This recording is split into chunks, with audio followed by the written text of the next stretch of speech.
샬롬. 오늘은 시편 1편 1절로 6절에 있는 본문의 말씀을 통해 복된 길, 헛된 길이라고 하는 제목으로 함께 은혜 나누길 원합니다.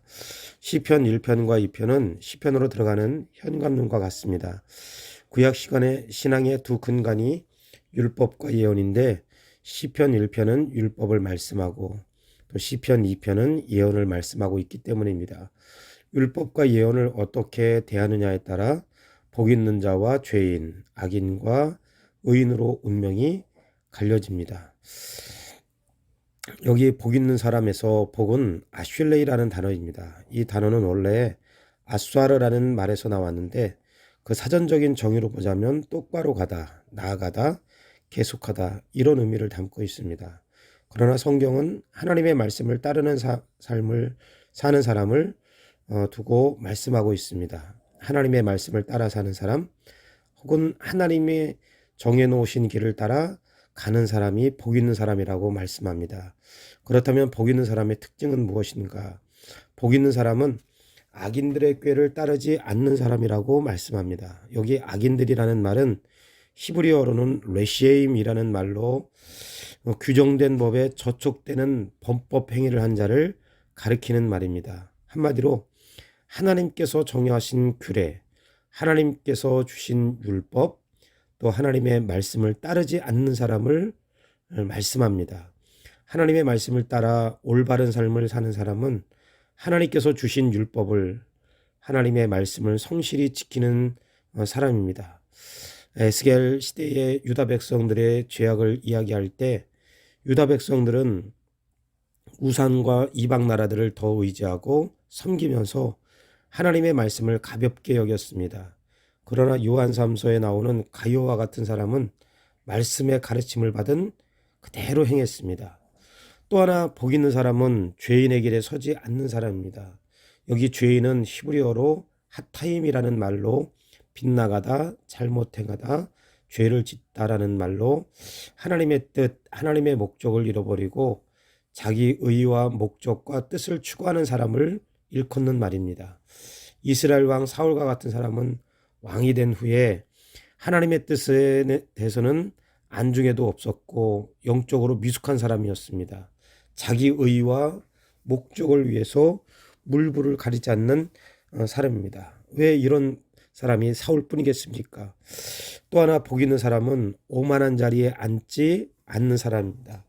여기 오만이라는 말은 히브리어로 루추라는 말로 경멸하다, 모욕하다, 비웃다는 말입니다. 하나님의 말씀을 따르는 사람은 하나님의 말씀을 따라 사는 것을 경멸하거나 비웃거나 가볍게 여기는 사람들과 같은 태도를 갖지 않는 사람입니다. 느헤미야 4장 3절 말씀에 암몬 사람 도비아는 곁에 있다가 이르되 그들이 건축하는 돌 성벽은 여우가 올라가도 곧 무너지리라 하더라. 느헤미야 시대에 하나님의 명령대로 재건되어지는 예루살렘 성벽을 놓고 암몬 사람 도비아는 여우가 올라가도 무너질 것이라고 하나님의 일을 놓고 빈정거렸습니다. 왜 이런 태도가 그때뿐이겠습니까? 왜 하나님의 역사를 비웃고 조롱하는 것이 암몬 사람 도비아뿐이겠습니까? 복 있는 사람, 하나님의 말씀을 따라 똑바로 그 길에서 순종하는 사람은 하나님의 말씀을 가볍게 대하지 않고 그 말씀을 따라 성실히 사는 사람이고 삶의 목적과 뜻을 자기에 두지 않고 하나님의 뜻과 하나님의 목적을 따라 사는 사람이며 하나님의 말씀을 삶의 중심에 놓고 사는 사람입니다. 뿐만 아니라 보다 적극적으로 복 있는 사람은 2절 말씀에 오직 여호와의 율법을 즐거워하여 그의 율법을 주야로 묵상하도다 그랬습니다. 하나님의 법, 하나님의 말씀을 즐거워하여 그랬습니다. 여기 즐거워한다는 말은 히브리어로 하페츠라는 말로 몰입한다는 말이고 집중한다는 말이고 거기에 온 마음을 쏟는다는 말입니다.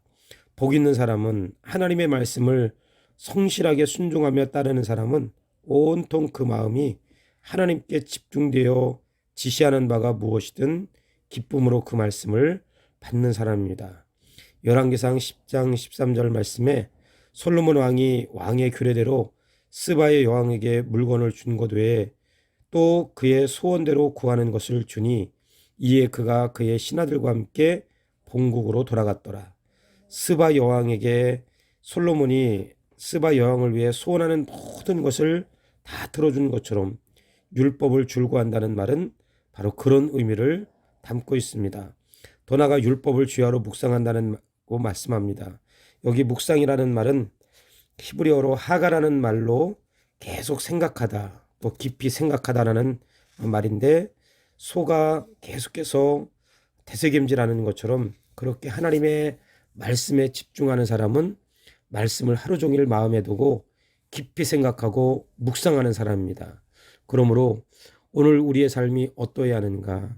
오늘 하루의 삶 가운데 복 있는 사람처럼 하나님의 말씀을 성실하게 따르는 자가 되기를 소원하며, 하나님의 말씀을 성실하게 지키며 하나님의 뜻을 먼저 생각하며 하나님의 말씀을 가볍게 대하지 않고 하나님 중심으로 살고 하나님 말씀에 집중하고 말씀을 깊이 묵상하는 삶이 되기를 소원하시기 바랍니다.